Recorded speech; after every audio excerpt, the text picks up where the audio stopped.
Million fans around the world, get ready to rumble! So kung nanonood kayo na tong podcast na to, no? Toxic tong podcast na to. Mabuhay ang bakla ng Pilipinas! Sana mamatay lahat ng kurakot sa Pilipinas. Kilala mo You don't do that to me. Dahil ako, binibigyan ko kayo ng pagkakataon sa buhay. Actually, no, isang araw ko lang din nalaman yung chismis na yun. Oh, yun. Hindi na kaya yung mga yan. One word na lang. One word. Pipino.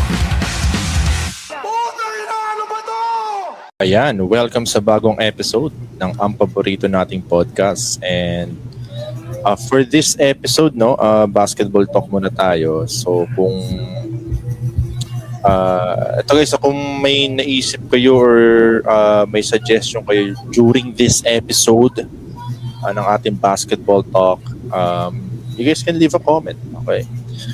Alright, so para we can create some kind of a community dito sa podcast. And before natin i-introduce yung guest natin, Louie, ano ang ganap natin for this episode? Noong April 19, 1975, na-establish ang PBA, ang Philippine Basketball Association. Ito din ang pinakamatandang liga sa Asia. Ayun. So, noong April 9, 1975. April 9, 1975. Oo. So, ano yun? So yun, na-establish nga daw yung PBA. And ito yung yun nga, tulad na sinasabi mo, sa pinakamatandang liga sa Pilipinas. And ang issue yun nga, mga issue na related, right, sa dito sa PBA is bakit siya napag-iiwanan compared to other Asian leagues like B-League or KBL, no? So maybe later mapag-usapan natin. And ipasok na natin tong guest natin. Maraming salamat, Louie. And yun, i-introduce natin yung guest natin. Okay, bye, Louie. Introduce natin yung guest natin, si Coach Janry ng mid-range basketball. So, basketball, let's go. Palakpakan naman dyan, Louie. Hey, Louie, palakpak. Yun, so, dito na siya ulit, Coach Janry, para sa kanyang mga insights with regards to basketball. So, siguro kumustahan mo na? Kumusta so far yung meron bang ganap related sa mga yon, sa pagko-coach mo or sa mga liga mo recently? Ayun, yung sa pag-coach sa ngayon wala pa talaga. Siguro babalik tayo by May. Tignan natin kung makapag-start ulit tayo magturo. Pero magpo-post ako. Tignan natin ulit. Post ng ng mga updates sa Kasi nung nakaraan pinost ko din yung mo eh. 'Di ba nag-best player ka dun sa basketball? Ano yun? Sa BUPH. Basketball United. Anong age? Hindi ko maalala. Sa BUPH. Oo, yun. So, yun. And yung, ang maganda sa liga na yun is parang company, more on company league siya or parang ganun. Pero drafting type siya. Actually, para saan, parang maganda yun para ma-expose or makapaglaro pa din yung mga taong, for example, yung katulad mo na may buga pa sa basketball, kaya makipagsabayan pa din. Pero, syempre, due to matters like, yun nga, pagtatrabaho, di ba? Na pa rin, nakakapaglaro ka pa rin sa isang competitive na liga. Right? Yun ang maganda ron eh. And ang dami yan ngayon sa social media na na parang gumagawa sila ng page tapos yun may nagpo-post sila ng mga ng kanilang mga liga. Parang may live ba yan? May live. Meron. Kasi nakita ko lang sa YouTube ang tawag din. Yung full game na. So nililive siya. May live sa YouTube, may live sa Facebook. Yun. So yun, speaking of ano, no, social media, pag-usapan natin yung isa sa pinaka-trending topic ngayon sa Philippine basketball, si K-Showtime. Diba? So, I believe wala na siya ngayon sa Pilipinas, pero kung di nyo kilala si K-Showtime, siya yung social media personality na yung content niya is nakikipag one-on-one siya sa iba't ibang lugar sa Pilipinas, and ang kinakalaban niya is mga mga Pinoy, more, I guess, mga player ng mga sa barangay, ganun. So, ito akin lang siguro later kunin natin yung yung opinion mo with regards to K-Showtime. Pero akin, nung simula, entertaining siya para sa akin nung simula. Kaso later, medyo na-turn off na ako kasi medyo parang Pinoy rage baiting na para sa akin. Pero kasi sa akin, di ba, parang street ball. Di ba? Hindi talaga, ang problema sa akin is hindi ako fan ng binabato yung bola sa mukha kasi nag-instigate siya ng away. Pero yung trash talking, walang problema yun kasi medyo part of the game yun. Pero ang problema sa akin is yun parang pagkainatan na, doon nagsisimula yung inatan sa pagbato ng bola. Tsaka parang yung brain cells ng mga tao pag binato ka ng bola is, siguro, yun yung medyo concerning. Kasi kung paulit-ulit mong gagawin yun, kasi yung brain cell, hindi nang re-regenerate yun . So, yun. I guess, sa'yo, anong opinion mo dito kay K-Showtime? Hindi rin kasi talaga ako fan ng street ball. Siguro, yung mga bato-bato sa mukha, yata nila yan . Baka culture nila or something. Di rin naman kasi ako nag-street ball. Hindi ko alam kung ano yung mga ginagawa nila. Ano yung mga rules. Oo. Kung cool ba sa kanila yung gano'n. Pero syempre sa akin, parang hindi. Kasi ba't mo naman babatuhin ng bola yung yung tao. Tao sa mukha, di ba? Oo, di ba? Parang yun, sign of disrespect. Oo. Parang pag sa'yo ba ginawa, okay lang sa'yo. Di ba? Tsaka para sa kasi parang hindi, kasi ikaw as a coach, kung nagte-training ba kayo na ibabatuhin mo yung bola sa mukha, yung iiwas mo yung bola sa mukha, di ba? Hindi, di ba? Kasi ito na lang para sa akin, boxing. Sa boxing nga, binablock mo yung suntok. Iniiwasan mo yung yun yung turo. Sa basketball, ang pinapractice mo dyan na parang napoprogram yung sarili mo to always go after the ball. So, di ba, pag binato ka ng bola sa mukha, hindi ka makaka-react. Kasi, Actually, ang turo nga, hindi mo dapat tignan yung bola. Hindi mo depensa ka. Dapat yung dibdib. Sa dibdib ka nakatingin, wag sa bola. Kasi konting pick lang ng bola, makapasunod ka na . Pero pag yung dibdib, pag doon ka nakatingin, kahit anong galaw niya, susunod ka talaga. Sa dibdib ka titingin. Yun ang beginner sa turo. Dahil ba yun sa kaya ba sa dibdib nakatingin kasi yun, parang sa center of gravity, parang ganun siguro. Yun kasi yung beginners na kumbaga yun yung turo. Na sa dibdib ka titingin, wag sa bola. Kasi pwede kang gumalaw ng medyo malayo yung bola. Diba? Kung sa bola ka nakatingin, wala na. Kumbaga pag yung bola pinapunta mo sa kaliwa, pero yung katawan na sa kanan. Madali niya mababawi yung yung bola. Diba? Pag konting ganun lang. Pero pag sa dibdib ka nakatingin, yung tao mismo yung mababantayan mo. Yung may stop mo yung tao mismo. Ganun. So ayun, magandang advice yun para sa sa mga beginner na Kasi parang yun nga parang tulad niya, sabi ko kanina, akala ko let's always go after the ball. Pero pag man to man, babantayan mo yung tao na may nasa kanya yung bola, mas maigi na nakatingin sa dibdib. Okay. Kasi hindi ka rin pwede tumingin sa mata. Kasi konting ganun lang niya para medyo anong gagawin nito, gagawin nito. So, kunwari pa fake pass, gano'n. Ganun. Diba? Re-react ka na. Pero pag sa dibdib, kumbaga parang yun lang yung binabantayan mo. Okay. Maganda yun para sa mga kabataan. So, kung nakikinig kayo mga bata, dumipensa kayo, tumingin kayo sa dibdib na ang binabantayan ninyo. Pag on-ball. On-ball. Pag off-ball, anong diskarte naman? Ang off-ball naman, dapat lagay yung man-u ball. Hindi ka pwedeng... Ano yung man-u ball?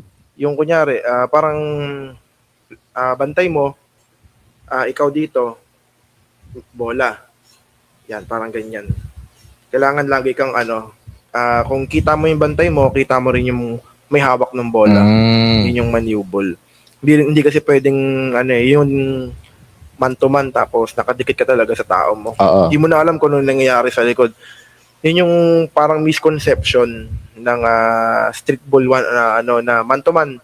Tao-tao tayo. Pero ang ginagawa nila talaga nakadikit sa tao. Kaya nangyayari, although siguro ang man to man sa street ball parang hindi, tao mo to, pag nakashoot niya, kasalanan mo. Pero kasi ang tawag nito,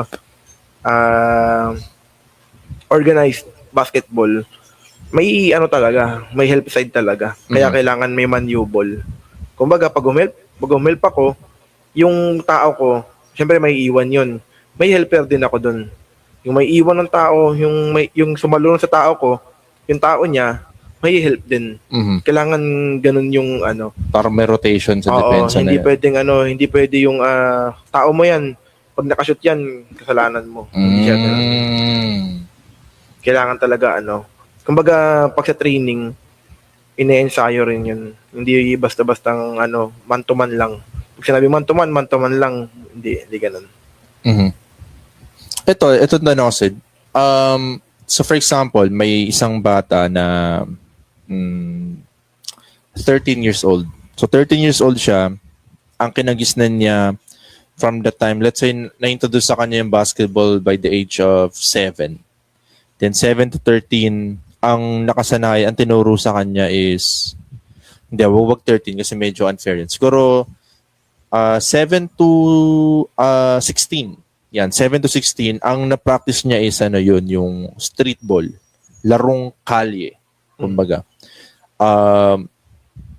Do you think na since 16 na siya, yun yung first time niya ma-introduce sa organized basketball, do you think it will work immediately or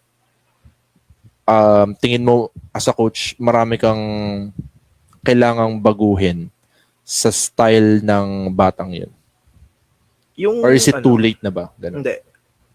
Ako, natry kong pumasok sa organized basketball, college na lang din talaga naglalaro ako nung high school. Talagang pag nakuha mo yung bola ba, laro, ganun lang. Sabihin pagalingan umiscore, rebound, assist, ganun lang. Pero yung organized na ganito yung gagawin mo, ganito yung gagawin, off the ball, ganyan.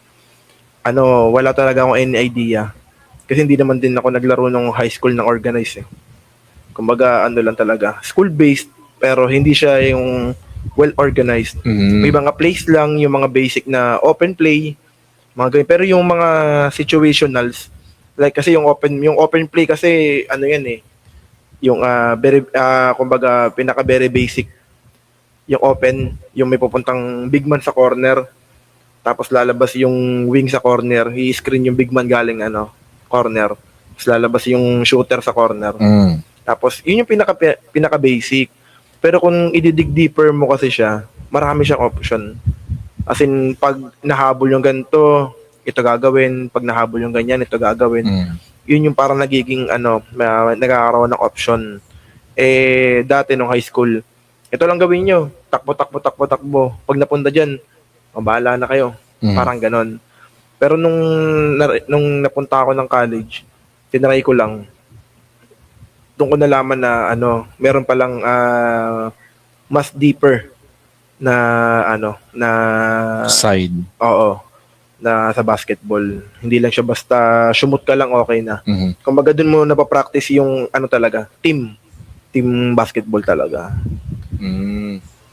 So, with that being said, ano sa tingin mo? Kunwari, eto si K Showtime. Oo. Di ba? Obviously, puro one-on-one siya. Tingin mo ba pwede siya maglaro in sa let's say siguro semi-pro na na mga liga, ganun. Like NPBL, ganun. Siguro, kaya naman. Actually, lahat naman, lahat naman ng player, kaya naman nila. Kumbaga, meron lang talagang mga opportunity na, kumbaga, hindi naman sa nila lahat, Pero hindi naman lahat ng nasa pro deserving eh. Mm. 'Di ba?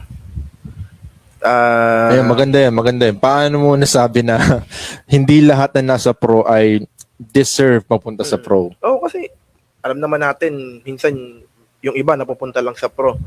Kasi may sikat, social media, Mm. 'di ba? Pero hindi ako against sa kanila, pangarap nila 'yan eh. Pero meron kasing mga tao na mas nagpo-push harder than them. Sila ang grind nila yung social media status nila eh. Kailangan doon sila kumikita. Oo. And then pag pumasok sila sa basketball scene, pro na agad sila. Which is dun lang ako medyo na unfair. Kasi marami akong kilalang player na magagaling eh. Pero hindi naman nabibigyan ng chance. Kasi wala nang slot for them. Oo. Oo. Tsaka hindi sila ganun kakilala kasi hindi naman sila ma-social media. Hindi sila sikat sa social media. Mhm. Parang ganun. So, parang yun lang yung dating. Kumbaga kay Showtime, siguro baka hindi natin alam. Oo. Baka ito yung stepping stone niya. Siyempre, nakilala na siya. Pag nakita siya, di ba? Si kay Showtime yan. Di ba? Maraming fan. Nakikita ako na naglalaro sa Pilipinas yan eh. Mhm. Nagka-issue pa nga yan doon, ganyan-ganyan. Pero at still, Marunong nakita maglaro siya, yan, ganun. si kay Showtime pa rin siya. Oo. Diba? Pag kunyari nag-try out siya, walk-in siya sa isang isang pro league, isang team, pro team. Pagpasok niya gano'n, si kay Showtime yun.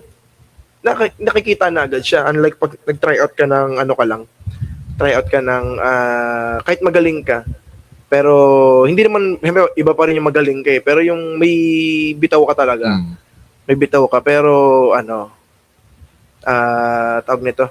Pagpasok mo sa isang tryout, marami pa rin, hindi ka pa rin masyado mapapansin. Pero pag nandun ka na pagpasok mo, kumbaga, kahit average player ka lang, pero pag nakita na si kay Showtime ka, di ba? Ay, tignan nga natin. Kahit konting galaw mo lang, ay, may galaw. Mapapansin ka eh. Kasi iyaay ka na eh. Unlike yung mga players na nasa mid lang, kahit konting galaw nila, kaya naman gawin ng ibang player yan. Okay. Gets. Diba? Pero pag nandun yung status mo, na para kang may pangalan ka na, konting mo lang eh, diba? Parang, galing oh. May galaw pala siya talaga. Parang ganon, diba? So, meron pala talaga na, kasi for example, magta-try out ka sa varsity. Tingin ko yun yung magandang example eh. Kasi, di ba, nakwento mo sa akin dati sa isang university, nagpa-try out sila. And then sobrang daming tao, as in, ilan yung hundreds of players na gustong makapasok sa university. And ang problema is, kung lahat kayo, let's say for example, yung maganda yung sinabi mo, average, di ba? Kasi iba yung kung makita mo, may naglaro na nasa like parang 6-footer siguro. Tapos nakita mo, may galaw to ah. Makita mo, may chance na kagad. Pero paano yung iba na 6-footer pero hindi ganun ka-athletic. Pero may maalam sa basketball, ginagawa yung right play. 'Di ba? Na marunong dumepensa ng tama, 'di ba? Pero ang problema is hindi sila ganun ka-athletically advantage dun sa sa ibang mga tryouts, no. So, yun siguro yung point mo kanina, naiintindihan ko kasi yun nga kung kadalasan dun sa 100 of players na yun, karamihan dun siguro average, 'di ba? And kung ikaw si kay Showtime, isang average player, dalawang average player, at isang malaki ang social media following. Yung may social media following na yung tatanggapin, di ba? Kasi rin eh, technically sa Pro League, marketing pa rin siya. Still a business pa din yun. Last time na marketing pa rin siya. Oo. Kumbaga, kaya hindi ko rin masisi yung yung kila Malupiton. Ayun, maganda yan, kila Malupiton. Kasi marketable naman talaga si Malupiton. Pero yung isa ba, marketable ba? Parang hindi naman. Sino isa? Hindi na ako mag-drop name. Pero yung isa ba, like, pag yun ba is ginamit mo sa endorsement. Kasi sabi nila is daw marketing pa rin daw eh. Di ba? Pero pag yun ba ginamit mo sa endorsement, mag-work ba? Although kahit bad marketing yan, pero, di ba, do you think na ano ba, mag-ano siya, mag-work Mhm. pag ginamit mo siya as marketing? Oh, yun nga. Pero, yun nga, siguro ang ano dyan, if I'm going to play the devil's advocate sa argument dyan kay Malupito, kasi si Malupito yun eh. Laki ng social media Oo. following nun, nilalagay. Tapos, isang palaro lang yan sa MPBL. Nung nagmura nga yan sa MPBL, di ba, sobrang trending, di ba? Sobrang sabog. Pero ito naman, ito nga lang ang problema dyan. Si Malupito mataas ng social media following. Pero, with me playing the devil's advocate nga, may mas deserving nga daw na player sa spot or sa slot Mm-mm. kay Malupiton, which is yun nga lang ang downside ng pagpili ng pag-aalaw ng MPBL kay Malupiton na maglaro sa isang preseason game sa MPBL. So instead na yung player sana na deserving ay maglaro sa MPBL to showcase their talent, hindi nakuha dahil mas pinili ng MPBL yung business side of their Pero actually naman, yung kay Malupiton, kumbaga kahit ibigay mo yung slot niya ron sa deserving, hindi rin naman gagamitin. Kasi puno na rin naman yung slot nila. Kumbaga, kinuha lang talaga nila yung si Malupiton as marketing lang nung kumbaga mascot, ganun. Oo, para marketing lang. Marketing ng nila. Kumbaga, hindi naman din nila palalaruin yan eh. Pagdating naman ng game, hindi mo rin naman palalaruin si Malupiton. 'Di ba? Babayaran mo na lang din naman 'yan. 'Di ba, kunyari, maglalagay ka ng isang yung deserving na player doon sa ni Malupiton, sa slot ni Malupiton. Wala naman kayong balik, walang marketing, 'di ba? Tanggalin niyo na yung player na 'yon kasi hindi niyo rin naman siya magagamit sa game. Palitan na lang natin ng usable, which is yung marketing side ni Malupiton, parang ganun. Oo. Kasi kahit ito napansin ko sa MPBL kasi kahit pre-season competitive pa din. So kahit siguro yun yung pang ilang player ba sa isang team sa MPBL, let's say 15 ganun, di ba? So kahit na ikaw yung pang 15, hindi ka rin magagamit. Diba? So might as well ilagay na lang sa Malupiton. Makakatulong dun. Kasi yung mga MPBL team na yan, sa sponsors lang din naman kumukuha ng pansahod sa player. Yun nga, totoo nga. Parang gano'n, syempre, give and take. Kahit sabihin natin na anong gagawin natin kay doon sa player na yun, hindi naman tayo makakakuha ng sponsor. Tsaka hindi rin nga siya makakalaro, regardless naman, talaga. So, wala rin, hindi niya naman showcase yung talent niya, di ba? Pero still, in regarding doon sa kay Showtime, ganun pa rin. At least, nandun pa rin siya doon sa kumbaga, nandun pa rin yung chance na makapasok siya agad. Kasi nga, nandun na siya sa kumbaga, may na siya may popularity na. Tapos, i-additional mo pa na may galaw din naman. Kaya, yun nga madali lang. Hindi naman madali. Mas meron lang mas bukas na pinto para sa kanya. Ganun. Tsaka ito maganda dyan kay K-Showtime. So, let's say, for example, ilalagay na si K-Showtime sa pwesto ni Malupiton. Hindi mo papanoorin kasi papanoorin mo sa Malupiton, baka may gawing katarantaduan to, nakakatawa to, di ba? Kung panoorin yung pinagbabangga nga siya, di ba, tontuwa yung mga tao? Di ba? Tapos lumaban siya. Di ba, nakakatuwa, di ba? Pero yung kay K-Showtime kasi, papanoorin mo siya kung paano siya madurog dun sa sa higher level. Di ba? Yun yung no? Di ba? Yun yung sa kanya Kay mayabang ka, ha? K-Showtime. Yan, di ba? Oo. So yun nga. Pero yun din ang problema rin Kasi siguro, hindi na rin siguro problema ng yun. Kasi kay Malupiton, opportunity rin yun Kasi kumbaga, gusto rin talaga siguro ni Malupiton na makapaglaro sa isang di ba? Sino ba namang ayaw? Oo, sino ba namang aayaw dun? Siguro, for me, ang problema din talaga is yung audience. Kasi kung ang audience hindi magpapakabaliw dun sa mga celebrity, 'di ba? May mga player pa din na makakapasok, 'di ba?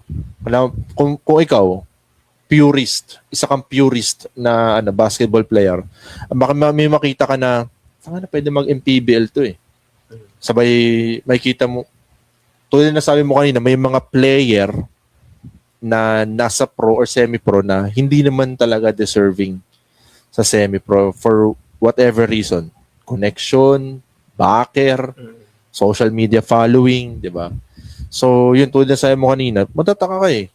Ito pwede ito mag-MPBL, ito pwede mag-PBA, ba't wala to sa PBA? Di ba? Dahil, yun nga, kulang nga sa backer, kulang nga sa connection. Tapos, yung mga tao, mas prefer makita maglaro yung isang personality sa internet or sa TV. 'Di ba? Oh. Kaya kudos din nung kaya ito, magandang example diyan si Gerald Anderson. Yun. Kasi malaki ang following, sobrang laking following pero legit. 'Di ba? Player talaga legit na marunong talaga makipagsabayan Yun ang maganda kay Gerald Anderson. And ngayon parang mas gusto niya pa nga yata maglaro kaysa umacting Napansin mo parang no? Meron bang meron kayang parang siya na nga yata gumagastos para maglaro siya. Oo. 'Di ba? Louis, i-check mo nga kung meron ngang habang nag-uusap kami dito, i-check mo nga kung meron bang project si Gerald Anderson. Alam ko meron siya ngayon Alam ko may bago siya ngayon. Hindi ko lang Ang galing kasi, no? Alam ko may nabasa ako na may bago siyang project. Alam ko meron. So, yun. Ito si Keisho, hindi ko lang kung kay Showtime, kung before siya pumunta ng Pinas, ano na siya. Malaki na yung social media following niya. Yun ang hindi ko sure. Pero, ayan, naalala ko yan. Parang action film yata si Bella Padilla ata yung babae dyan yun. Tapos yung poster nila, parang flag ng Pilipinas. Okay. Naalala ko. Ang galing So, yun. Ito nga, yun di ko nga lang sure nga kay Showtime, kung before ba siya pumunta sa Pilipinas, gawin na ba kadama yung niya, no? Hindi ko alam pero nung napapanood ko lang siya dito nung nandito na Yun din ako din Oo. Parang nakikipagwanan naman nga siya kaya, sa mga, tawag din? Mga tambay. Sa mga tambay. Tambay ng court. Pero technically,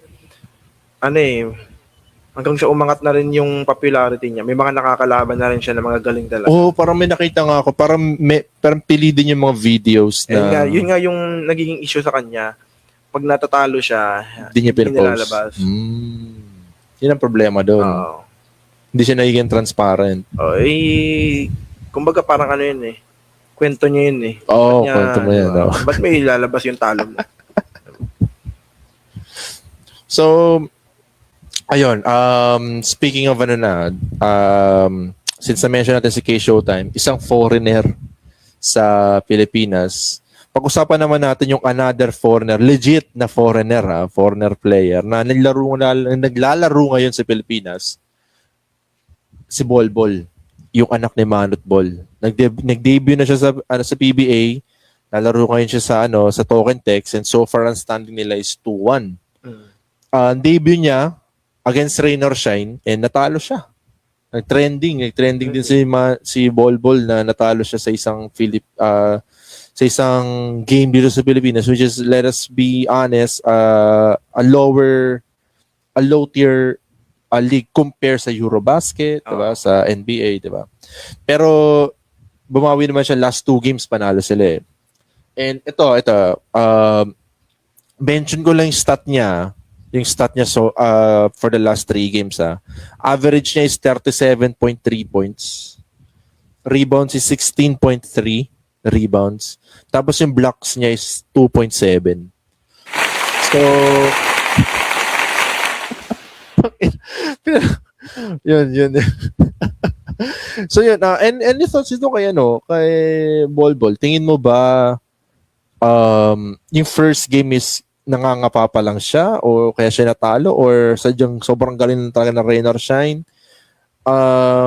Ano sa tingin mo? Kasi ganda ng laro ni sa stats niya, ang ganda. Ang talaga, legit na NBA player. So, ikaw, ano sa tingin mo dito kay Bolbol? Sabi nila parang daw nabasa ko parang nagulat yata siya sa physicality ng ano ng Sa PBA. eh. Sa Rain or Shine pa. Rain or Shine pa. Oo, diba? Rain or Shine pa. Di ba nagka-brawl yun? Yun yung game na nagka-brawl eh. Oo, si ano, yung Kumputin. import nila, tsaka si ano, Kumputin. Oo, di ba? Iba talaga, parang nagulat yata siya sa physicality ng PBA. Pero still, talent-wise, iba pa rin Angat talaga. talaga siya. Oo. Tsaka ang laki niya naman. 7'3 ba siya? 7'4? Oh, mga 7'3 din ata siya. Di ba? Ang laki niya eh. Nakakahiya naman kung di siya maka-produce ng numbers, di ba? Oo, kasi numbers niya talaga is, pag nakita mo yung numbers niya, NBA talent to. Kasi almost 40 points per game. Tsang ina, di ba? Hindi biro yun. Tsaka, yun nga, maganda yung yung point na sinabi mo na na nagulat siya sa physicality ng PBA. Kasi, sa iba't ibang panig ngayon sa mundo, yung mga liga ngayon sa mundo is more on talent na talaga eh. Talent. Di ba talent talaga? Pagaling yung mag-dribble, pagaling yung shoot, pabilisan, north to south, east to west, di ba? Ganun. Pero sa PBA, parang yun nga, tulad na sabi ko, is medyo dinosaur ang PBA. More on physicality pa din ang labanan. Pero alam ko, may nagkaroon ng konting changes. Mhm. Parang lumambot yung tawag niya sa PBA kahit na paano. Dahil para sila eh. Maka-come up sila ron sa sa approach nung International FIFA. games. Oo. Kasi parang meron yata tayong game dati. Sobrang dami. Parang nagugulat tayo. Bakit foul yung ganun? Parang konting tatik lang natin. Ba't foul? Oo. Nagugulat sila. Kasi sa PBA, hindi tinatawagan yung ganun. Oo nga. Oo, pagdating dito sa PBA, good. Oo. Pagdating sa FIBA, konting hawak lang nila, fall na agad. O, parang Fall na kunwari, agad. hand check, ganun. Oo. Kaya nagkaroon ng konting adjustment. Oo. Pero yun nga, tulad na sabi mo na, nung napanood ko yung mga games sa PBA, pag inoobserbahan ko nga yung mga import, yun nga, parang makikita mo sa mukha nila, parang, physical ng laro dito. Parang yun din na napansin ko eh, sa mata, makikita mo sa mata eh, parang, wala ba bang playground yun? Oo. Yun napansin ko eh. Ganun yung approach nila dito, nagugulat sila. Actually, lahat naman ng import na bago. Parang nagugulat Pag first time, sila. oo. Parang nagugulat sila, iba ro talaga yung physicality, ganyan. Oh, para siguro si Tony Mitchell, parang sanay na eh. Oo. Oo, di ba? Kaya siya parang... Nag-token text na yata dati yun eh. Token text ba siya dati? Basta yun. Hindi ko lang sure. Ay, pala? Magnolia pala. Magnolia. Yun. Oo, naalala ko yung binigyan siya alley-oop ni Polly. Sasira yung ring. Yung ba siya ba yung Hindi ko nakasira maalala. dati na ring? Wak. Si Tony Mitchell ba yung nakasira dati ng ring sa O yun. Siya nga. Alam mo, nakita ko sa TikTok eh. Binigyan siya alley-oop ni Polly. So, ito nga eh. Ito rin nakakatawa ito kay Tony Mitchell. Okay na, for me after, ilang taon na ba si Tony Mitchell? Hindi ko sure kung ilang taon na si Tony Mitchell eh. Pero, kung medyo bata-bata siguro siya, 33 years old, siguro pwede. Gusto ko maglaro siguro to sa ewan ko, kung meron na ba tayong pamalit kay Brownlee? Like after ni Brownlee, meron na ba tayong pamalit? Na... Hindi ko alam eh. Si Boatwright. Yun yung sinusunod nila. Right. Pero nagkaroon na siya ng Achilles injury, di ba? Ang next yet, hindi ko lang sure kung si Kwame. Si Kwame yung parang susunod kay kay Brownlee ngayon eh. Okay. Pero pinag-aaralan pa kasi pwedeng maging local si Kwame. Yun ang gusto kong mangyari pag si Kwame naging local. Pero kasi dito kay dito nga kay Tony Mitchell is kumbaga pareha sila ni Brownlee na at home na sa Pilipinas eh. No? Parang kilala niya na yung mga players. Kahit kalaban niya, nakakakulitan niya. Kasi ang tagal niya na rito sa Pilipinas. Yun ang gusto kong maging ano ba tawag? Naturalize. Pero para matanda sa na yata si 33 years old. Malabo na yun. Pero si Brownlee kasi ganun din eh. May edad na rin si Brownlee na nakita. Kaya yun yan sa akin. Okay lang sana kung ang problema kasi is may mga yun nga, may mga naturalized tayo na naturalized for the sake na makalaro sa Nakapila pa, Hindi.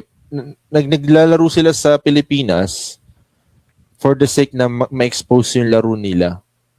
sa Euro, makakuha ng mga agents. Pero dito nila Brownlee na Iba talaga, no? Pilipino sila eh. No? Parang, Pinoy talaga. parang pinanganak lang siya sa ibang bansa eh, pero Pinoy talaga siya eh. Yan, no? Yun yung gusto ko eh. Yun yung gusto ko na, Kahit si Andre Blatch. di ba sa Andre Blatch, ganun din. Masaya rin siya na na parang na naging Pilipino naturalized siya. Kahit si Doughtit, ganun din, di ba? Yun naman yung maganda na, though hindi ko sinasabi na kasi, ito na naman, ibabash ko, baka kasi magtunog na ibabash ko si Jordan Clarkson. Kasi ang masakit kasi kay Jordan Clarkson is, wala siyang, wala siyang kontrata. oo, wala siyang kontrata, tapos parang, kailangan niya ng team. Pinapagkakalala ko Kailangan pumutok din yung pangalan niya. Oo. And ang problema, kaya ang pangit ng ang pangit panoorin ng Gilas pero nung si Brownlee na sarap panoorin ng Gilas, parang inaabangan, parang makikita mo na sumasabay siya sa flow ng team, hindi matagal yung bola, ganun. Yun yung gusto ko makita. Tsaka yun nga, yung pakikitungo sa mga kasama niya is teammates talaga, Brothers talaga. Yun, brothers talaga. So going back dun sa PBA, tanong ko sa'yo, yung physicality sa PBA, tingin mo ba good or bad yun para sa liga?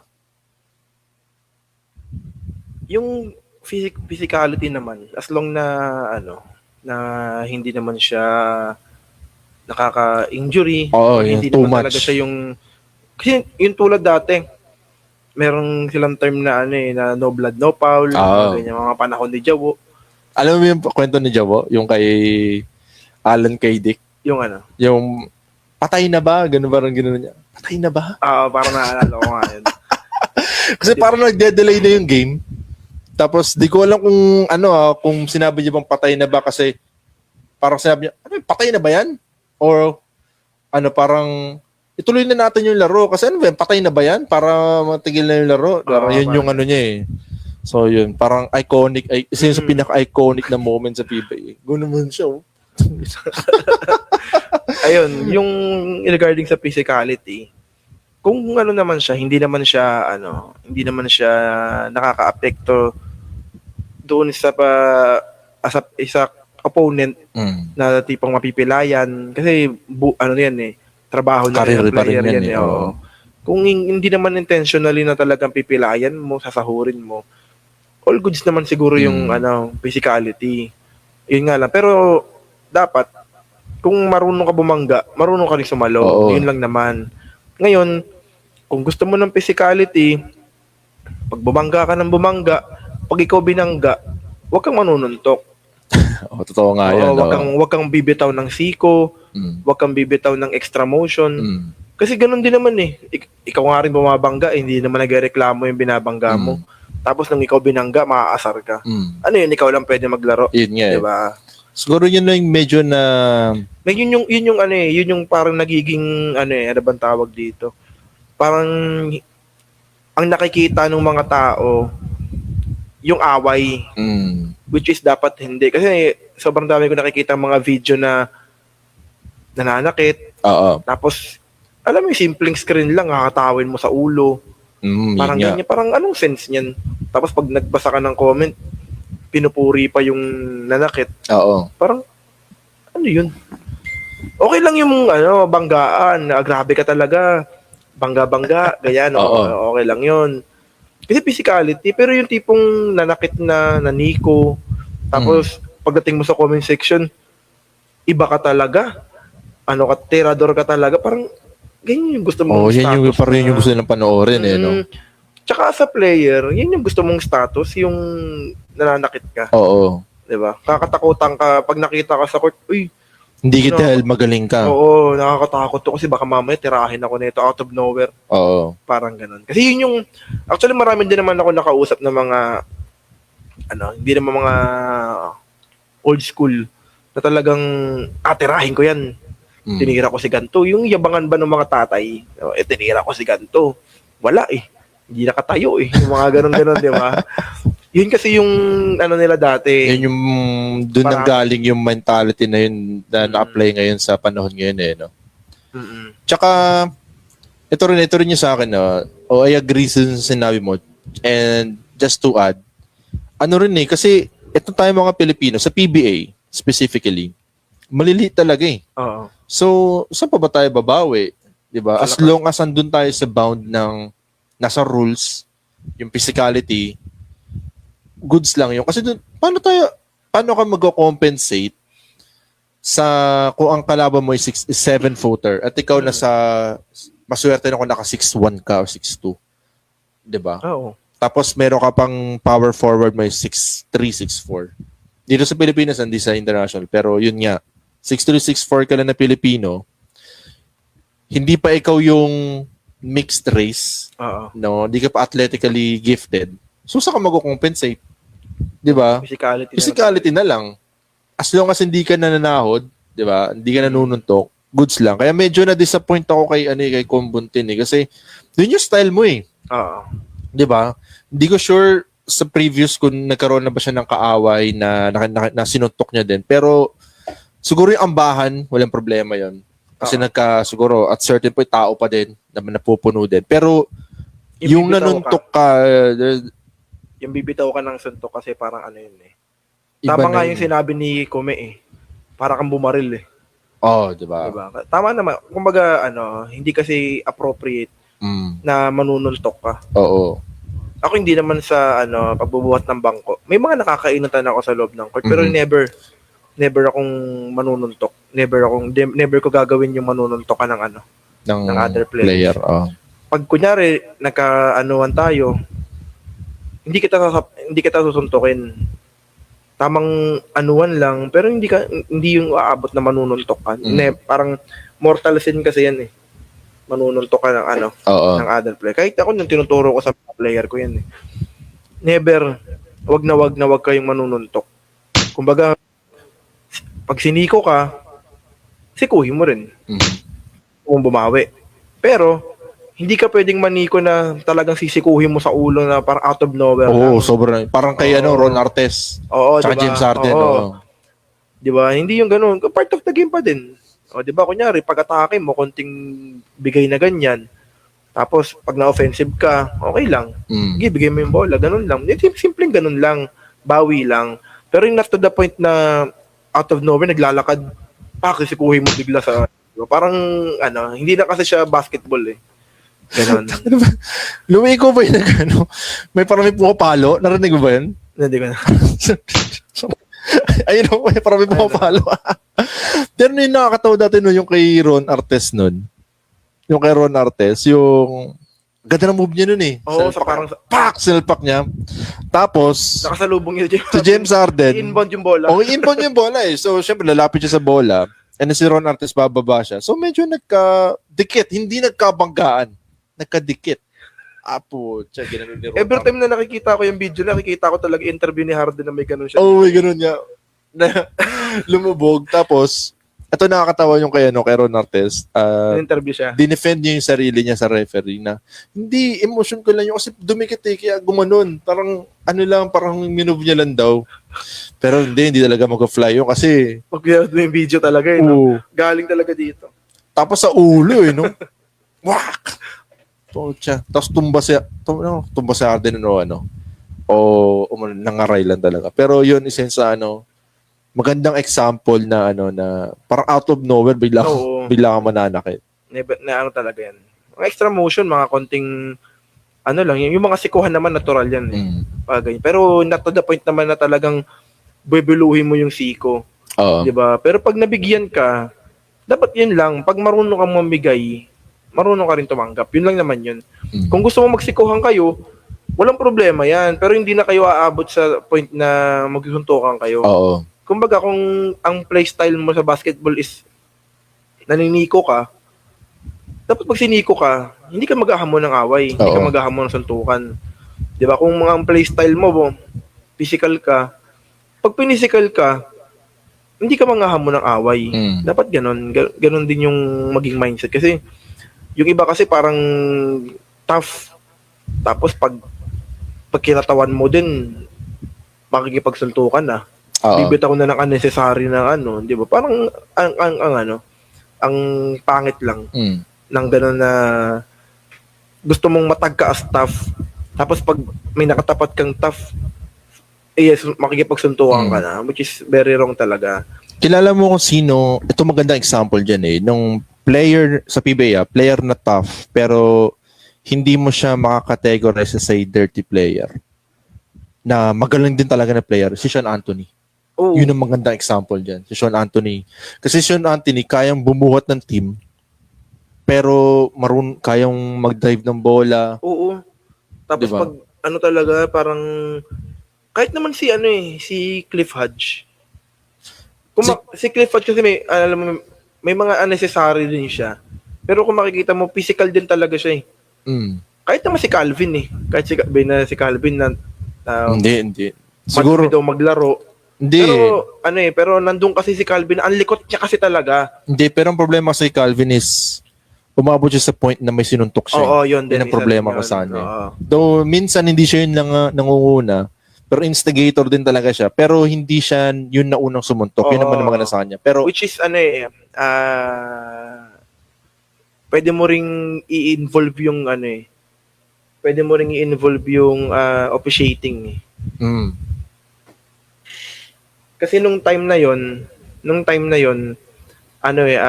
kung iisipin mo, 'di ba na siya na tamaan yung private part niya. yung No itlog call. niya. Oh. No call. Wala bang call yun? Walang call yun. Oo, kasi pagka tama dun sa itlog ni Calvin, tumayo si Terrence Jones, tapos alam ko binigyan niya pa ulit si Calvin sa mukha. Oo. Siyempre, pag tinama ka sa itlog, ang normal reaction mo, Yuko. dadak ka. Tapos ang ginawa ni Terrence Jones, Tumayong ganun. tumayo. Ewan ko, binigyan niya pa ng siko paano si Calvin. Oo. Pero no call. Tapos, 'Di ba? After sumayaw nun, si Terrence Jones. After nun, parang kukunin ni Calvin yata yung bola for the save ng ball. Pero baka kinross line niya na agad yung Parang dumating si JBL. Oo, di ba? Parang ganun.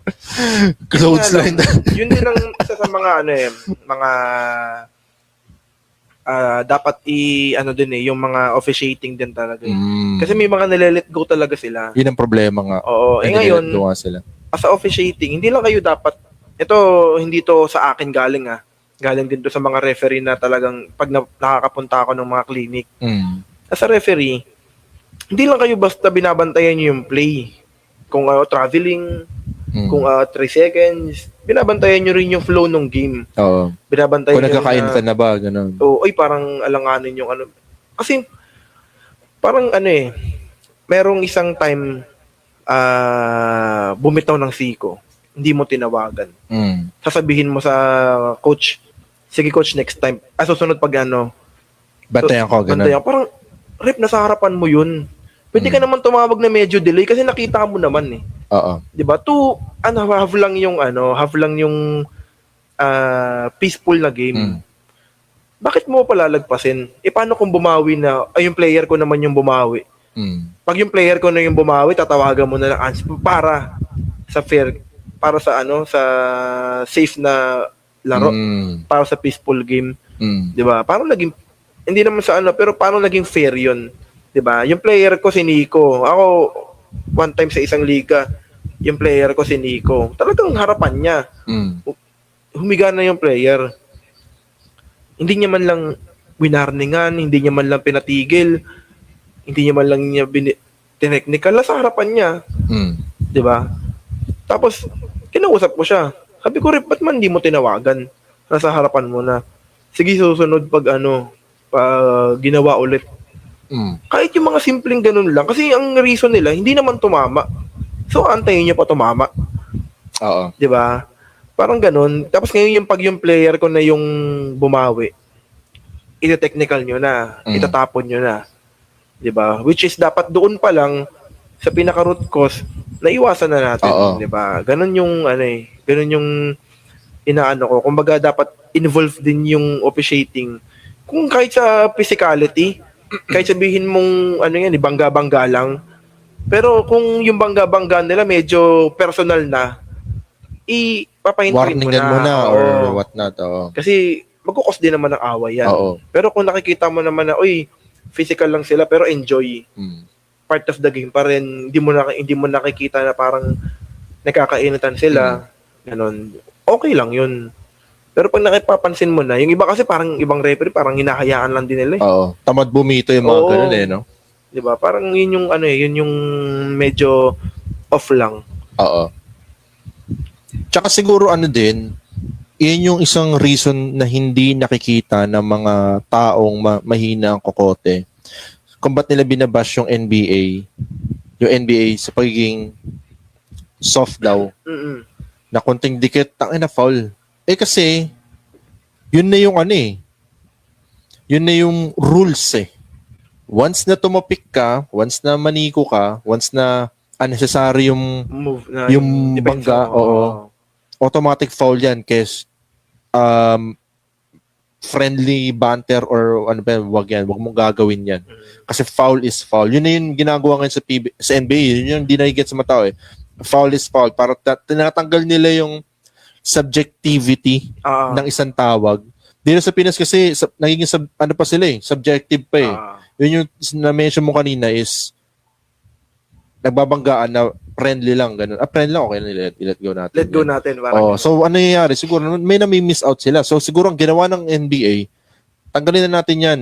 Kung gagawin niya yan, friendly man kayo hindi. Kung unnecessary yung topic mo, o necessary yung bump mo. Foul yan. Foul na agad. Foul yan. Hindi na kami magkapaka-subjective na nagbibiruan lang to mga Tsaka tao. maganda rin naman yung ganun. Kasi safety rin ng players. Oo. Tsaka yun nga eh. Siyempre, ikaw as a defender, aayusin mo rin yung depensa mo eh. Hindi ka nagagawa ng unnecessary move na, ay, mga foul lang ako dyan. Oo, totoo nga yan. Totoo nga yan. Kasi ngayon sa PBA, ang problem, ang maganda sa PBA, sarap niyang panoorin. Actually sa akin siguro sa PBA, gusto kong, ito, with all honesty, kung manonood ako ng PBA, mas na-enjoy ko yung pisikalan. Actually, though medyo naintindihan ko rin naman yung PBA, yung NBA on the other part, kung ba't nila ginagawa. Kasi siguro kasi kung yun yung rules, you guys play by the rules eh. Oo. 'Di ba? Kung pisikalan, go, pisikalan, yun ang rules eh. Oo. Yun ang rules na ginagawa ng governing body ng liga na yun eh. So sa NBA, abay ganoon din. Kasi may nakikita ako na, kita nyo itong mga Pinoy na to, puro pisikalan lang yung alam. Kaya hindi nag-exercise yun yung rules. So kung, for example, si Junmar. Ang dami din kasi hindi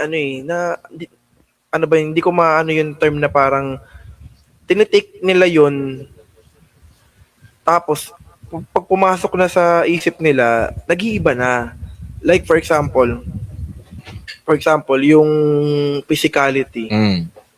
In terms sa physicality, tulad ng sinabi mo, natutuwa ka ng physicality ng PBA. Sila natutuwa din. Oo. Pero pag ginawa na nila, iba na.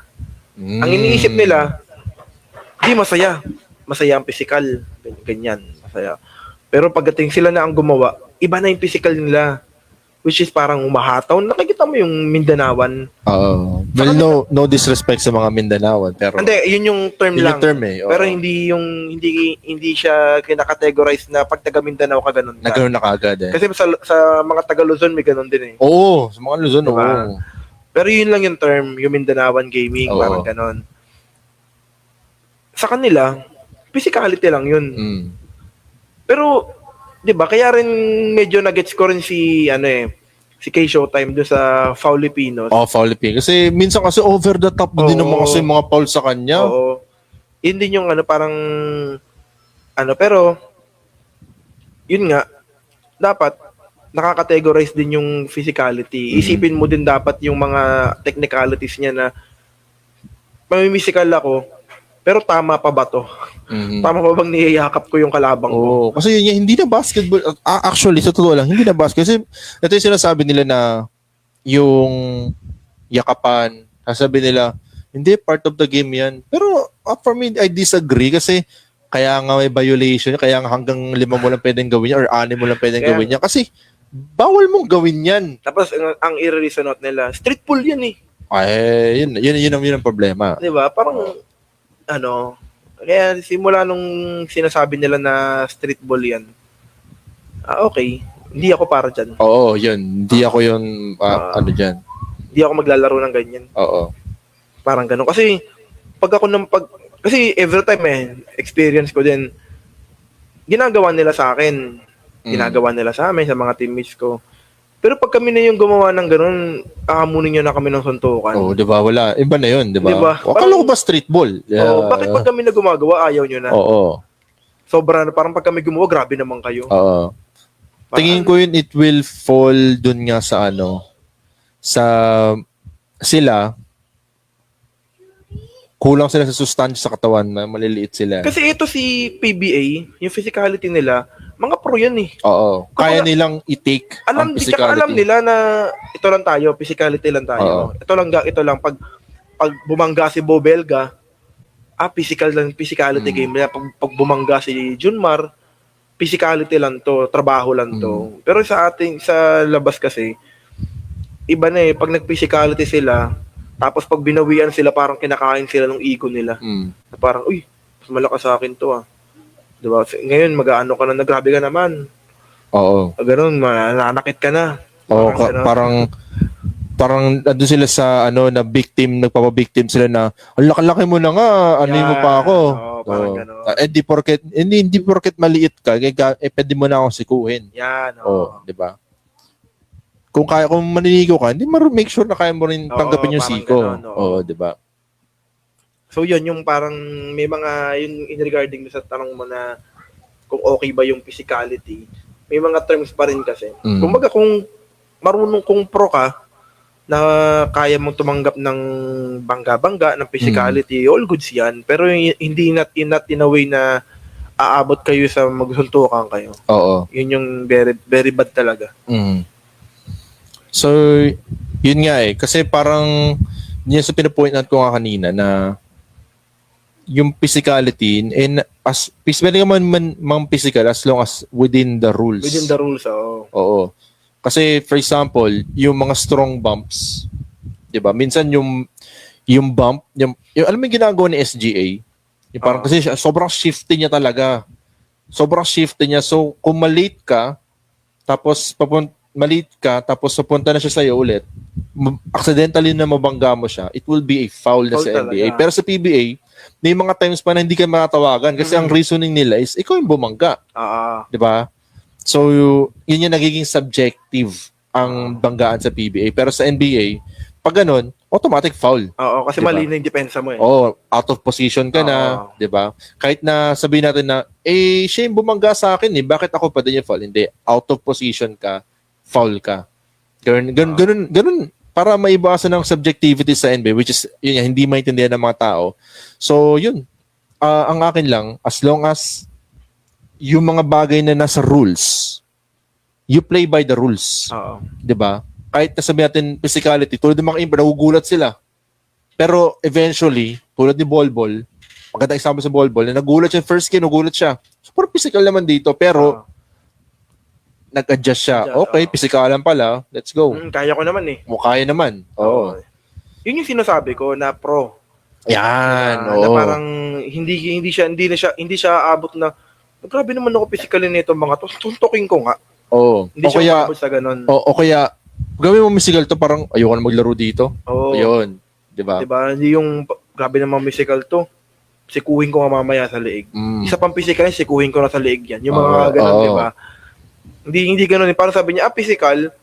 Okay, next game, pag may musical din ako. Pero not in a way na nakipag-bardagulan siya ron sa Tinatrastok niya ba kayo mga Pilipino? Ginaganon yung mga Pilipino.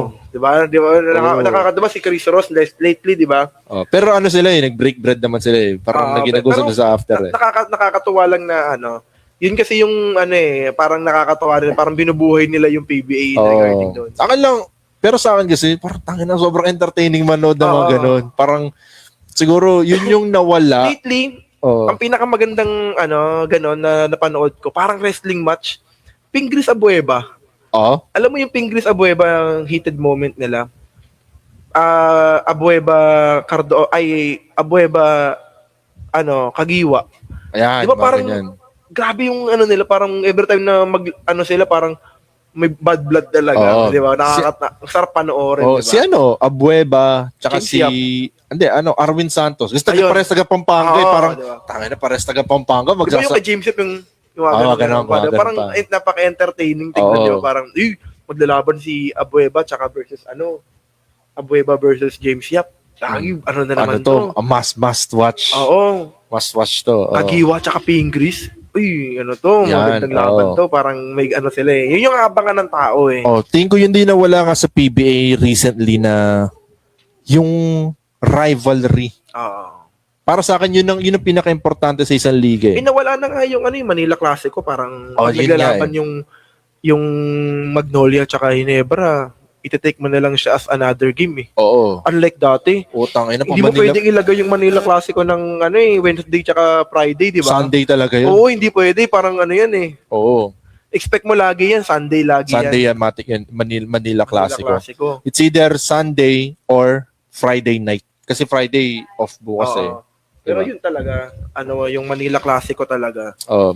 Dalawa yun dati. Manila Classico, Ginebra versus Pure Foods.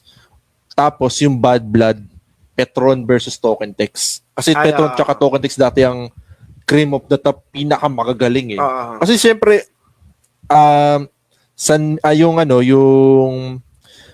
Pure Foods tsaka Ginebra, fan base kasi sila Fan base, Pero yung talent, yung level tangina talaga dati, San Miguel or Petron versus Token Tex. Talaga, no? Kasi Prime Arwin Santos, tapos Prime Jimmy Alapag, di ba? Tsaka Ranedel. Kaya matindi talaga ang labanan ng dati. Kasi sila parang may Death 5 din ang Token Tex. May Death 5 din ang ang Petron dati. San Miguel dati. Kaya magandang. Tingin ko yun yung wala ngayon. Siguro hanggang ngayon, wala pa din yung PBA. Ang maganda lang ngayon sa PBA is kaya medyo, napapansin ko is medyo umuusbong ulit is yung mga independent teams tulad ng Phoenix tsaka itong huli Terra Firma is nananalo. At one point, nag-number 1 pa ang Terra Firma sa So, yun yung magandang panoorin sa PBA. Ang nakakalungkot nga is Converge. Kasi yung Converge, ang ganda ng nila, ang ganda ng yung hype nila before the conference, putang nakala mo champion na kasi GDL. Oo, tapos Mikey Williams. Yun yung pagkay Mikey Williams, parang tangin sa Mikey Williams pumirma. Tapos yung dalawa pa nilang higante sa loob si si Justin Aranya. Tsaka si Balti. Anong gagawin niya kaso nga lang for whatever reason, siguro yung coach nga. Ako, sabihin ko yung coach. Ewan ko yung sa ibang opinion. Si Snow, coach din daw eh. Snow Badua, Nabasa diba? ko eh. Coach din. Para sa akin kasi, siguro medyo outside na to sa main topic, no, sa physicality sa PBA. Pero, yun nga, kasi PBA na rin ang pinag-uusapan natin. Pero para sa akin kasi, parang, mahal mo yung basketball. Mahal mo yung coaching. Pero at some point, kailangan talaga makipagsabayan ka na rin eh. Tulad nga ng kung hindi ko naman sinasabing bobo si itong si Delta. Pero, di ba yung mga sinasabi nilang matatalinong tao, they surround themselves na siya yung mag-aatas na ikaw, magaling ka dito ka nilalagay. Di ba? So, tingin ko, yun yung best position na gagawin dapat ni Delta na huwag ka na mag-coach. Ikaw yung mag-head. Ikaw yung mag-manage. Ikaw yung maging boss ng lahat. Huwag ka na mag-coach. Mag-assign ka ng coach. Sino ba yung gusto mong coach? Na kaya mo timong panlaban. Hindi lang against kay sa mga against kay no disrespect kay LA Tenorio. Dapat yung coach na tingin mong panlaban kay Chot Reyes, kay Yeng Giao, or kay Tim Cone. Yun ang mga Isipin mo na lang si LA Tenorio na yun binabash pa kasi nagkatalo yung Magnolia. Oo, di ba? What more pa kaya ikaw? Oo. Di ba? Yun Parang nga lang. parang lang na parang hindi naman sa pero baka mamaya para lang matop one of the book resume mo, di ba? Oo. Head coach, Converge, di ba? Parang hinihil niya yung inner child. Yun. Pero yun, gusto ko sana yung Converge kasi maganda kung yung teams like Converge ay mag-excel para sarap panoorin. Kompleto yung lineup nila. Oo. Wing, guards, big man, kompleto. Tsaka akin okay lang yung yung import nila na defensive stopper. Maganda nga ng defensive stopper yung import nyo kasi ang dami yung guards na sobrang explosive. Ibigay mo na kay Mikey, ibigay mo na kay JDL. 'Di ba? Oo. Ang kaya mo na lang kinuha import para Oh. stop na lang kay John. Actually, tama naman talaga yung ginawa nilang Ginawa natin na Raynor siya, nag-champion sila dun. Di ba sino yung ginawa nila po? Kalimutan ko na. Basta 8 points per game ang average niya. Pero Nag-champion sila. Pero sobrang laki niya. Pang-stop lang nila kay John. Pan-stop lang kay Junmar. Kasi hindi sila makatagos sa semis kay Junmar. Hindi sila makatagos. Sabi ni Hengyaw, kunin natin to. Kasi unstoppable talaga si Jeff Chen nung panahon na yun. Sobrang unstoppable niya talaga. International kaya katakutan din siya. So yun, tapos may Norwood pa sila. Tsaka prime din niya, Sabi si Paul Lee, medyo na-injured lang kasi si Paul Lee eventually. RJ Benefe. Ron J. Benefe. Ron J. Benefe pa siya nun. Tsaka si Jericho Cruz, Ryan Aranya. Jericho Cruz ba yun nag-champion sila? Andun din si Jericho Cruz na nag-champion sila. Sobrang lalim. Jair Ibanez. Jair Ibanez siya yung nag-finals MVP. Ayun. So, yun. Lipat na tayo sa, siguro, na to, light round na lang to kasi we're almost done na. Kiefer Ravena, 9-3 sa bilig, putang ina. Yung siguro bata natin. Yun yung, pinag-usapan natin last time. last time. Yun yung sabi ko, last time nga, ito nilagay ko rin sa ko dito, sa reminders ko din, Last time na pag-usapan natin si Kiefer na kailangan nyo ng leadership, kailangan nyo ng treble, Scorer. Di niya, scorer. Pag binigyan mo ng score, score keeper, score ka. Kaya ko may score. Andun na siya Ba't niyo pa kumunin? Di ba? Tapos ito yung papakita niya. Parang narinig niya yata tayo Parang kailangan kong i-prove yung dalawang ngayon na tama sila. And yun. Gandang pinakita ni Kiefer. Against doon kaila Kila kay Soto. Kaila kay Soto yun Which pero is, I think, given kay Soto, ang ganda rin na pinapakita. Kaya, Averaging double-double talaga siya lagi. Isa pa yun si kay Soto Kaya, for me, ano pa bang ginagawa ng SBP? Kunin nyo na yung, si Kai na sa atin pero si Kiefer talaga, yun talagang missing part. Yun talagang Yung mga tingin ko. tao kasi parang galit na galit yung... Oo, totoo lang.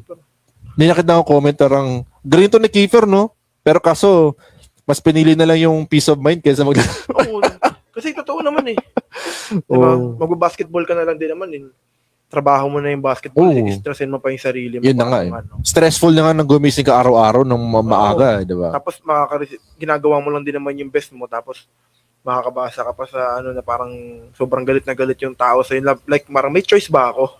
Lumag na. Dito na lang ako. Mahal pa ako ng mga Hapon. Go lang. Di ba? Pag nakita ko ng mga Hapon, tuwan-tuwa pa sila sa akin. Diba? Yan ang dito na-appreciate ako pagdating sa sarili kong, yun yung medyo nakaka-disappoint It's a tragedy na hindi natin hindi natin nakukuha yung prime Kiefer sa Gilas. Yung ng mga Pilipino na talagang finding ng the one na makakapunta sa NBA, sumusobra na rin masyado tayo. Parang sobrang hinahanap natin kung sino ba yung karapat-dapat na maging unang Pilipino NBA player. Nakaka-apekto na rin sa ng mga player, sa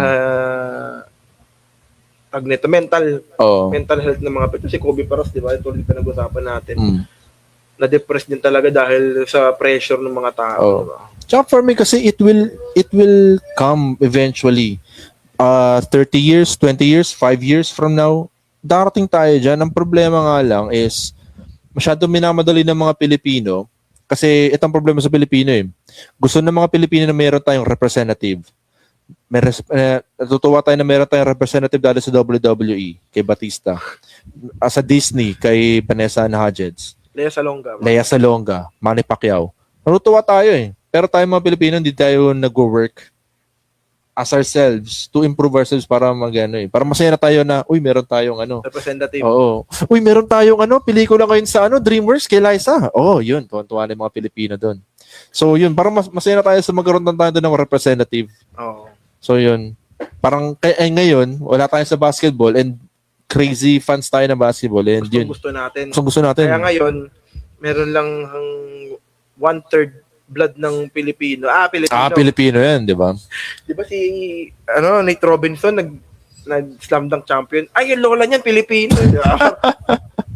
Yung lola niyan Pilipino, nga. Oo, tsaka si Jordan Clarkson talaga. Pilipina talaga natin. Pilipino talaga nanay niya. And yun, baliw na baliw talaga yung mga Pilipino. Si Ron Harper nga, di ba? Parang ano rin na. Pilipina rin. Isa rin yun. Si Ron, Pilipina nanay niya eh. Pilipina talaga, di ba? Pero ang problema nga lang is, masyadong magaling si yung Harper, yung sa San Antonio. Masyadong magaling yun, hindi mag-aano yun. Ewan ko. Pero kung may chance, gugustuhin niya rin eh. Tingin gusto niya din, basta, kung tingin ko hindi mag-workout siya sa USA. Kasi medyo malalim ang guards eh. Yun pa yung isang parang medyo nakakalungkot na part.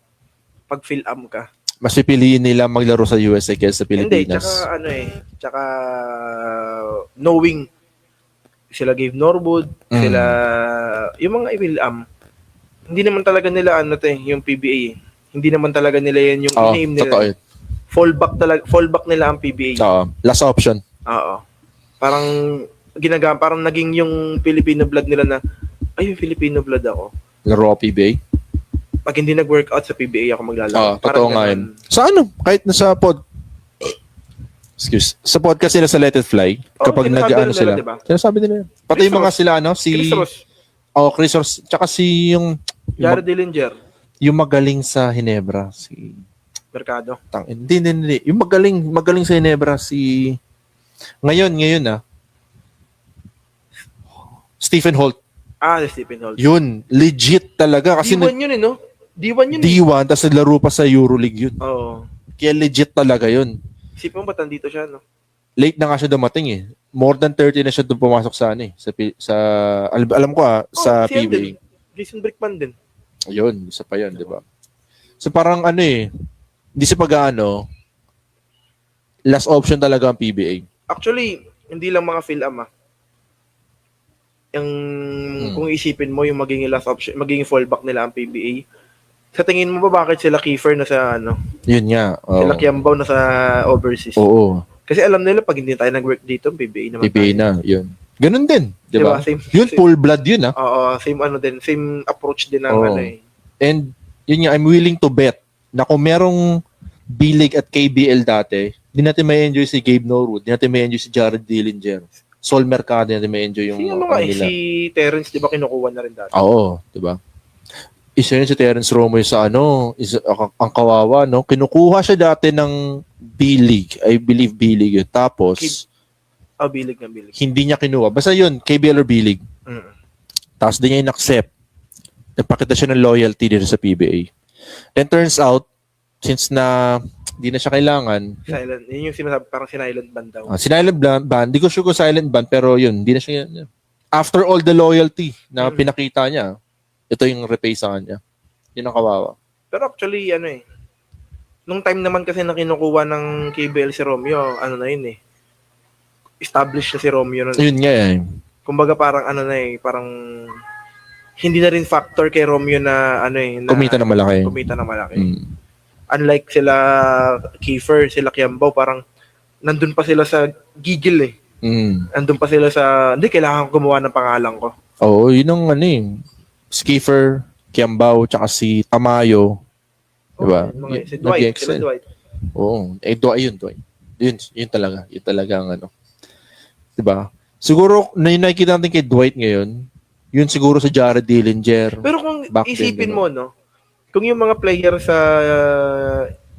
international, mga Pilipinong player, kung lahat yung naglalaro sa PBA, sarap panoorin. Sarap panoorin nun. Oo. Imagine mo, AJ Edu versus Kai Soto. Versus Junmar. Junmar. Si QMB. Yan, QMB. Laban kay Isipin mo parang sarap. Parang yun yung Kaya siguro medyo nawala rin yung PBA. Kasi yung mga player na ina-expect natin na maglalaro doon, hindi na sila napapanood. Oo. Tsaka nagkaroon din ng nung naglaro yung mga Pinoy outside ng Pilipinas sa B-League or KBL,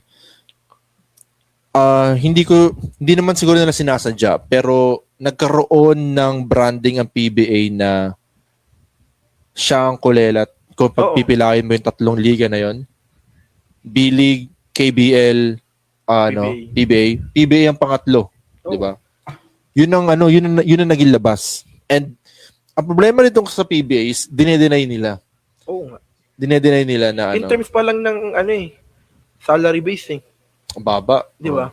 Ay, ewan kung legit yun si Mike Phillips. Lalaro siya San Juan Knights daw, sa San Juan. Tapos, hindi ko sure kung totoo pero may rumor nga doon na aabot siya ng 1 million per month. Sa MPBL Pero, ang nakakatawa nga daw, once na madraft ka sa PBA, ang 150. maximum is 150, Oh, kasi 450. may rookie, ang tawag doon? Yung Rookie salary. rookie max ba yung Salary tawag cap. doon? Oo. May Di ba cap kaya- yung salary mo as rookie. Di ba ayaw kaya nga, sa tingin mo, bakit nasa MPBL pa rin si Dave Aldeponsa? Yun, di ba? Pero ito rin yung, siguro yung medyo, Pero isipin mo, no? Bakit yung mga ganong teams, kaya nila? Mga low company. di ba? Kaya talaga. Tsaka ito nga lang nakakatawa dyan. Ito Raynor Shen. Fan ako ng Raynor Shen for the longest time. Si Kaylan Chongson. Nung na-drop siya ng Raynor Shen, syempre ako na-hype ako Sa wakas, meron tayong malakas. May legit na tayo, forward, wingman, big man na 6'6". Tapos, mukhang di pa matutuloy. Nagkaroon pa ng issue Gustong kumuha ng mas malaking salary. Parang di sapat yung rookie salary sa kanya. So ako naisisip ko, no chance. Kasi syempre magaling din naman talaga. Gano'n. Oo.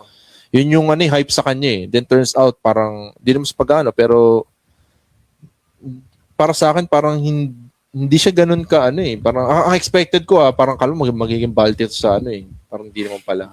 Yun lang sa akin. Pero, parang sa akin, parang may mga instances nila na players na tingin nila is masyado mataas yung value nila. Value. Then turns out, hindi pala talaga ganun. Kasi, siguro, in-overestimate nila yung sarili nila. Siguro ganun. Oo. Kasi, akala ko magdo-dominate sa Chongson Hindi pa pala. Diba? Kay Adrian Nocum pa rin pala talagang Raynor Shine. O, diba? Raynor, sa Raynor Shine kasi yun Yun ang bread and butter ng Raynor Shine Kahit sino ang pwedeng pumutok sa inyo Oh. Yun ang problema. Ngayon si Villegas ngayon, nagulat ako sino to? Kasi di ako siya dati. Sino to? Tapos nagulat ako na sobrang shooter na to, big man din. Yun. Pero may bago silang player Nakita ko nakaraan. Sino? Si Richoco ba yan? Hindi ko Richoco? Yung player ng Letran yata yun. Yung kumutok nakaraan, kaya tinambakan nila ng 50 yung yung Kokocho ba yun? Nakalimutan ko pangalan. Pero alam ko nag-best player sa kanila si Karakot Oo. Sabi niya, binati niya yung girlfriend niya. Ay, wala pala akong girlfriend. Yun. So, yun nga. Ito kay Kiefer, siguro, I hope eventually, sana makalaro siya sa Gilas. Kaya nakakatuwa nga, napapanood na lang natin sila Kiefer, sila Kiambao, sa Gilas na lang. Yun nga Si Kiambao sa Gilas na kasi sa Gipa din naglalaro sa Gilas Yun nga, si Kiambao, Sila Dwight, di ba? yan si Dwight, oo. Nakikita na lang natin sila sa Gilas na lang. Parang ang mangyayari niyan, retirement home nila ang PBA niya. Pag medyo na sila, parang gusto ko nang bumuo ng pamilya. Ayan, Pilipinas na ako. Pilipinas. Settle down na sila. Sa Pilipinas na sila. Mga 35 years old yun, magiging rookie sila sa PBA. 35 ako. Oo. So, siguro okay na. Wrap up na natin to. May shoutouts ka, gusto mong i-plug. Sa ngayon, wala pa naman, pero abang-abang lang. Ayun. Tignan natin ulit na, ma-open natin yung, yung mid-range basketball ulit. Ng mga Yan. training. Oo. Maganda yan kasi summer. Summer walang pasok ang mga bata. And sa akin naman, thank you sa lahat na nanonood. I appreciate the support. Yan, yung mga tropang office dyan na nanonood ng may mga yung mga ka-opisina ko nanonood sila nito ng podcast na-mention nila si John Ree, kapatid mo yun, di ba? Yun natin sabi ko. As sabi ko lagi, may yung pangalawa ko is coach, pangalawa ko is coach. Tapos yung bunso, yun yung player talaga. Yun yung player talaga sa amin. Yan yung ko sinasabi. So yun, thank you sa mga nag-support and follow nyo yung podcast for live podcast episode, Facebook. Tapos kung gusto niyo mapanood yung previous podcast, Spotify. Mas maganda yan kung nagta-travel kayo, di ba? Commute, Spotify.